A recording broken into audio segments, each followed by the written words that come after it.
Introducing the e-collar the right way. Hey friends, today we're diving into how to properly introduce the e-collar to your dog. This isn't about zapping your dog into obedience, it's about building clear communication and trust with a little tech help, so let's do it the right way from the beginning. Make sure the collar fits snugly, not too tight, not too loose. The contact point should be sitting against the skin, right under the jawline or behind the ears. And hey, always start with a fully charged e-collar. A dead battery helps no one. Set the scene for success. Start somewhere quiet, leash your dog, give him some love, and take a breath. Your vibe sets the tone. If you're calm, your dog will be too.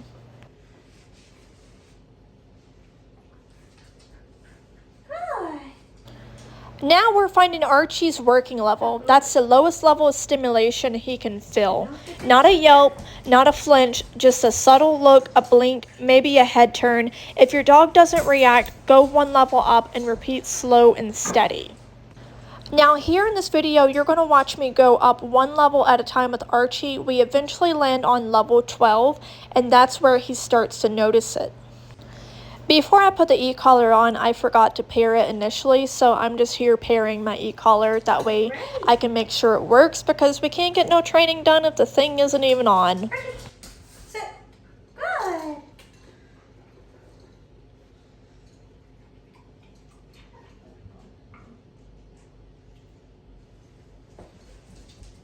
Sit.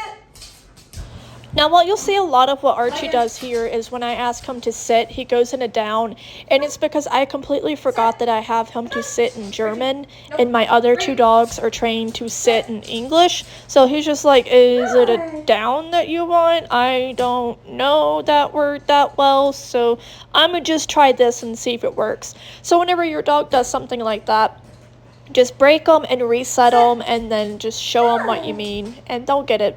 They're pretty fast learners. Break. Good boy.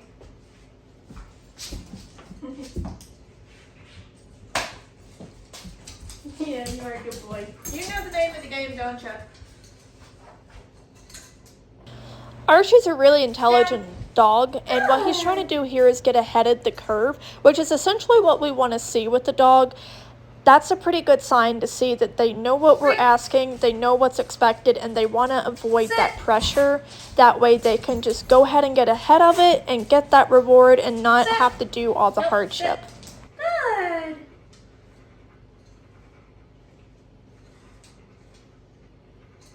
Down. Good boy. Break.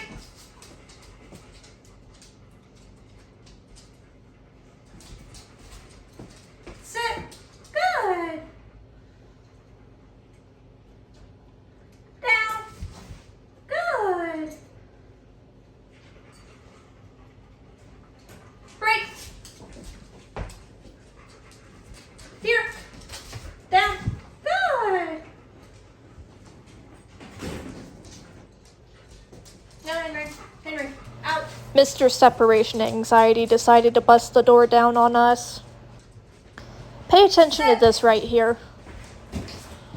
Notice how I lift him up with the leash. That's where that leash pressure comes in handy, because I asked him to sit and he did a down. And by me using leash pressure previously with him, that lets him know, okay, so when the pressure goes this way, I go this way. And that's just a way for me to communicate to him, hey, buddy, that's not what I needed from you, but can you do this instead? It's not a negative, but it is a form of correction. We're working overtime to find that working level. I normally don't lift my lead that high. I normally grab it midways down and use it. But for whatever reason, I did that, and that's not really something I recommend doing. But you see I correct myself here, and I go back to grabbing it a little bit lower. Out. You're good, Archie. Twinkie. Henry, out. Come on. Twinkie. Oh, we just want some food, Mom, that's all.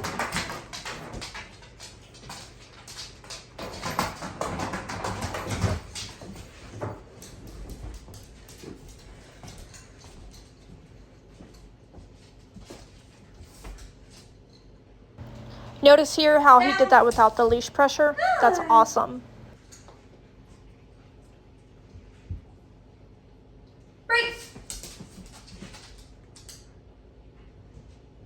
Working 9 to 5 to find that working level. No, break. Sit. Good.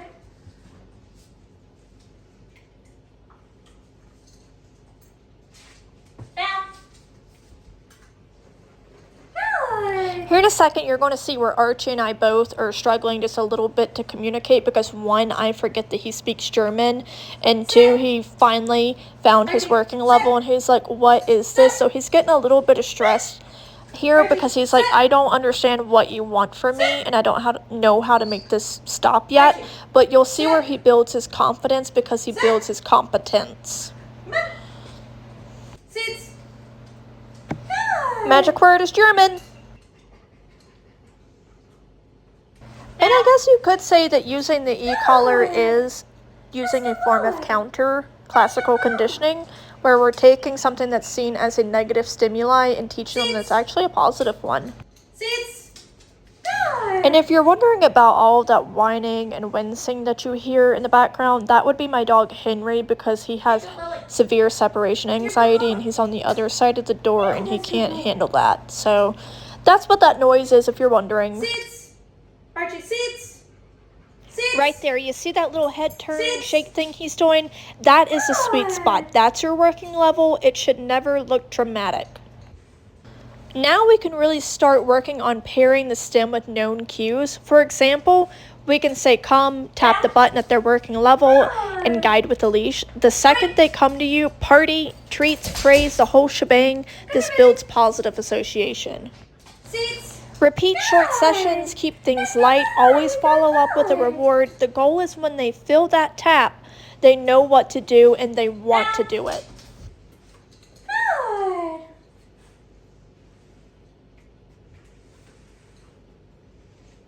Break. Sit. Good. Yeah. Down. Good.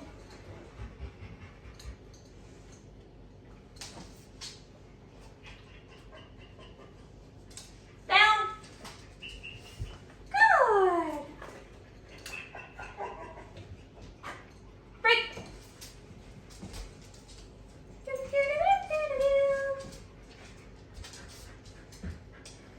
You're a good boy. Down. Good. Break.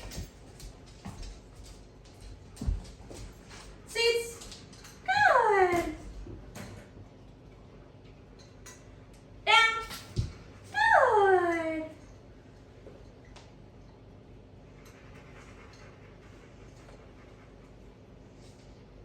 Break. Seats. Good.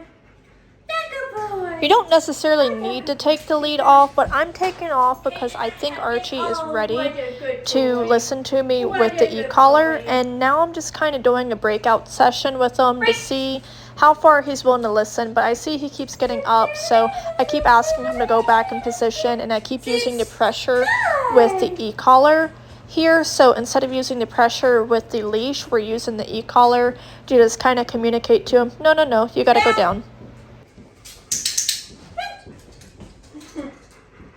Right here is where I talk about, set your dog up for success. If you need to cheat a little bit, you go right ahead, because Archie went in a down instead of a seats here, and technically you can use a correction here, but since he's just learning the e-collar, it's going to be a while before we use this device to do any form of corrections with. We're just wanting to use this as a positive association only for the foreseeable future. Down. Nope, down. Nope, down. Archie, down. Break. Good. But can you see the difference in his body language using the e-collar from whenever we first started pairing his working level with him to now? Because now he's just like, okay, cool, it's just like the leash, but ain't gotta have that stringy thing attached to me. No biggie. Down. Archie, down.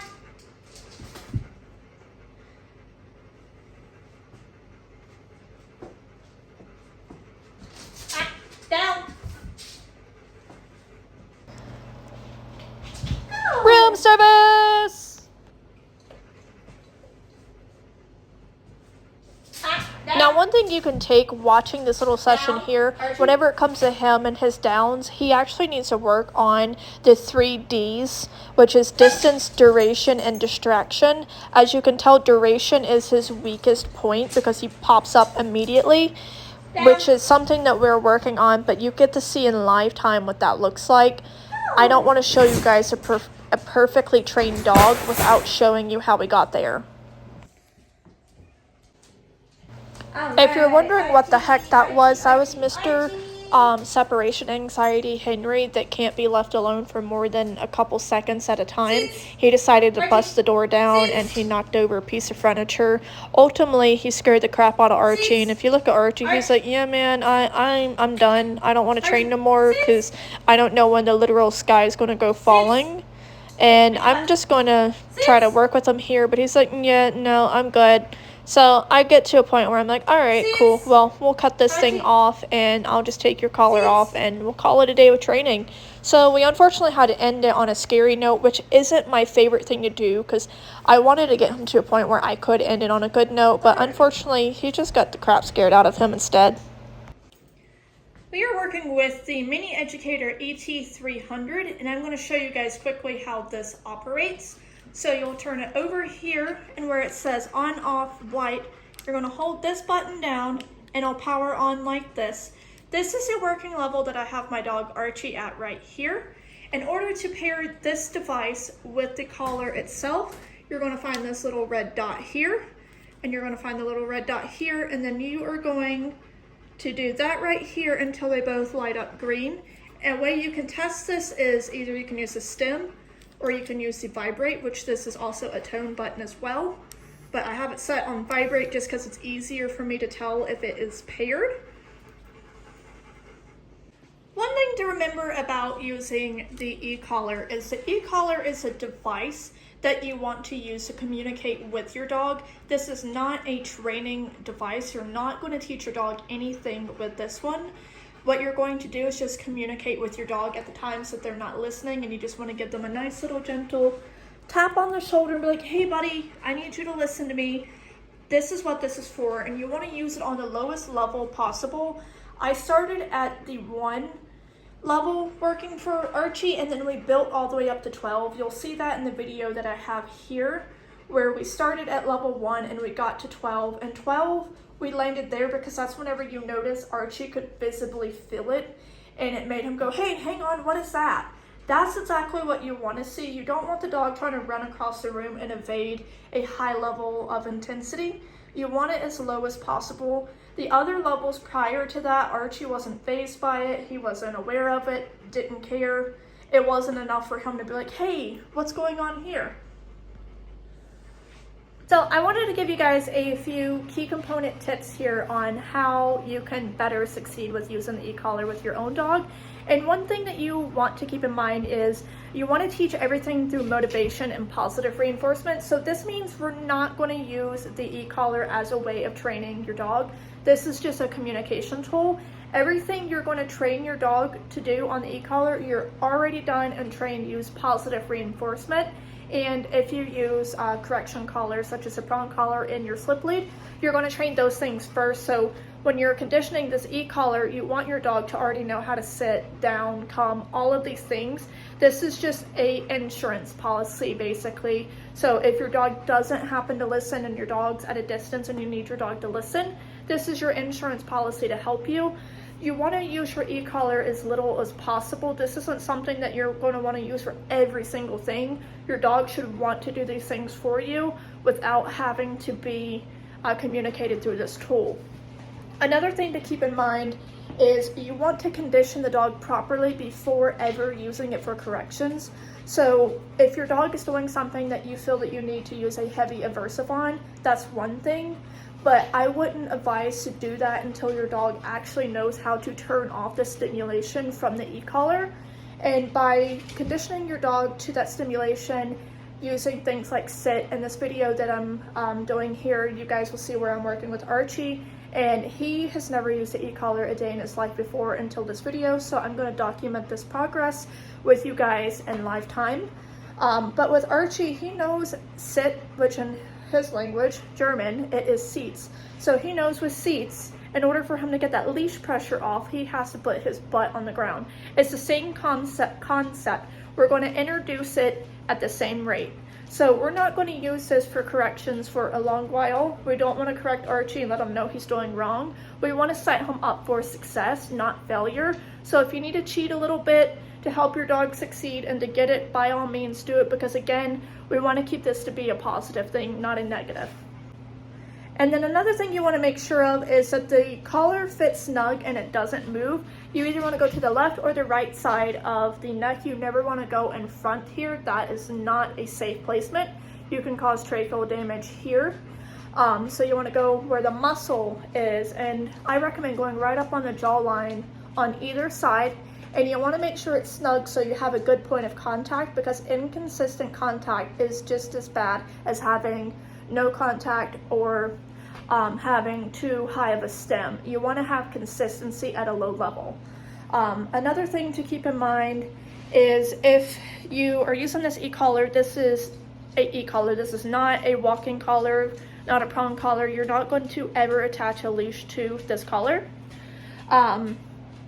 So you might want to move the collar around on the neck if it's going to be worn for several hours. That way your dog can avoid getting discomfort spots in one location. So you'll want to just kind of rotate it a little bit, go from side to side. But as soon as you're done training, it's ideal for you to go ahead and remove that e-collar and take it off and put it away. Whenever you're first introducing the e-collar to your dog, you're going to especially want to keep sessions 5 to 10 minutes. Keep it fun, keep it punchy.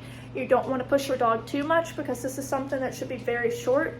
But if you can manage that 3 to 5 times a day, doing just those 5 to 10 minute sessions, introducing the collar, you're going to get better results than if you dedicate 2 hours to 2 days a week to training your dog. So those are things that I think you should keep in mind when working with your dog, introducing the e-collar. And then you want to practice everywhere you can, but this goes back to one of the other videos that I made where you want to start small. First, you want to start inside your home in an area that's controlled, they're used to, they're pretty relaxed in. So you're going to start in here, then you're going to go outside, and then we're going to build up. Another trainer, I don't remember his name, but he refers to this as the aquarium and the fishbowl method, where you start in a small fishbowl, then you go in the aquarium, and you go to the lake, and then you go to the ocean. So you just slowly grow with environmental pressure. So that's something else that I highly recommend keeping in mind whenever you're doing the e-collar training with your dog. And then if you're going to use it all day, every day, you're going to want to take that e-collar off at the end of the night, charge it, give your dog a break. You should really take all collars off at nighttime, harnesses especially. That way your dog doesn't get matted or have to stay in those tight-fitting things for too long. But you're going to want to plan on training with the e-collar for at least a few months to truly teach the dog to engage with it fluently. Let's see, most dogs, they enjoy the process, but the more you do with your dog, the better the relationship becomes, and the better the relationship becomes, the more the dog will learn from you. Reputations build competence, competence builds confidence. So if you got a dog that's lacking confidence in a lot of areas, the more you work with them, the better your dog will become. But those are just my quick tips that I have for you guys today. If you have any questions, as always, feel free to reach out to me directly, leave me a comment, whatever I can do to help you guys. So happy training!